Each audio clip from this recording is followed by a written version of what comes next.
Hello दोस्तों, आज हम लोग कक्षा 7 हमारा भूमंडल पाठ 2 जिसका टॉपिक है पृथ्वी के स्थल रूप का अध्ययन हम करेंगे। पृथ्वी के धरातल पर हमें विभिन्न प्रकार की स्थलाकृतियाँ मिलती हैं। धरातल पर उच्चावच के आधार पर इन स्थल आकृतियों को 3 श्रेणियों में बांटा जाता है। प्रथम श्रेणी के उच्चावच महाद्वीप एवं महासागर, द्वितीय श्रेणी के उच्चावच पर्वत, पठार एवं मैदान, तृतीय श्रेणी के उच्चावच टीले, नदी, घाटी, डेल्टा। कड़ी एवं मजबूत चट्टानों की पर्वत, पहाड़ी एवं पठार के निर्माण में महत्वपूर्ण भूमिका होती है। निर्माण के आधार पर स्थलाकृतियों के मुख्य 3 प्रकार हैं: पर्वत, पठार एवं मैदान। इन्हें द्वितीय श्रेणी के उच्चावच कहते हैं। पर्वत एवं पहाड़ी सामान्यतः आसपास के धरातल से ऊंची स्थलाकृतियों को पर्वत तथा उससे कम ऊंची स्थलाकृतियों को पहाड़ी कहते हैं। पर्वत साधारणतः समूह में होते हैं, ऐसे पर्वत श्रेणी या माउंटेन रेंज कहते हैं, जैसा चित्र में दिखाया गया है। उत्पत्ति के अनुसार पर्वत मुख्यतः 3 प्रकार के होते हैं: वलित पर्वत, वलित या मोड़दार पर्वत जिसको फोल्डेड माउंटेन्स, जब चट्टानों में पृथ्वी की आंतरिक शक्तियों के कारण मोड़ या वलन पड़ जाता है तो उसे वलित पर्वत कहते हैं। ये लगभग सभी द्वीपों में मिलते हैं।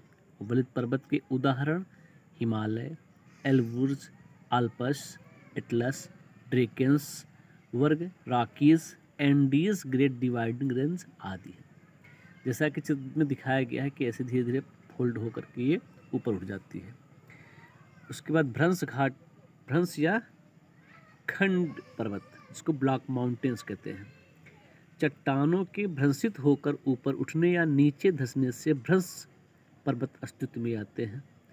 भ्रंश पर्वत के निकट बनी घाटी भ्रंश घाटी कहलाती है। जैसा कि चित्र में दिखाया है कि जब जमीन नीचे की ओर दब जाती है तो वो भ्रंश घाटी का निर्माण करती है।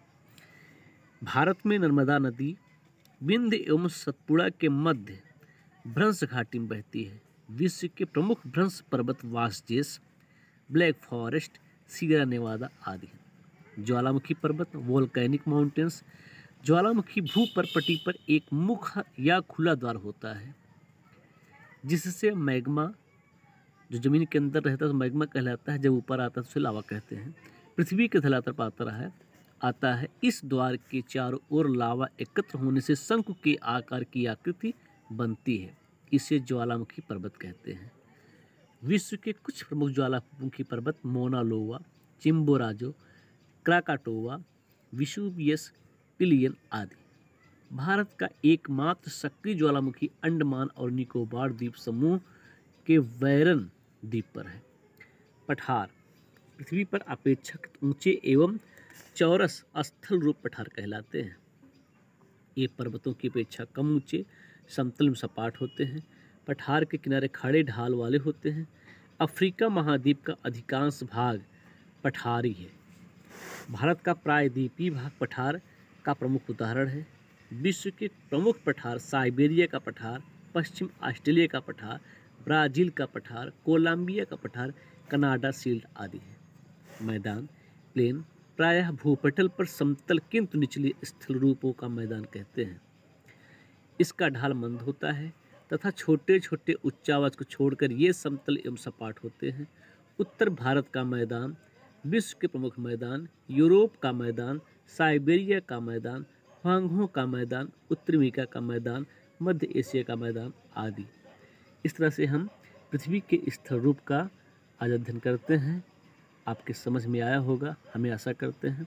धन्यवाद।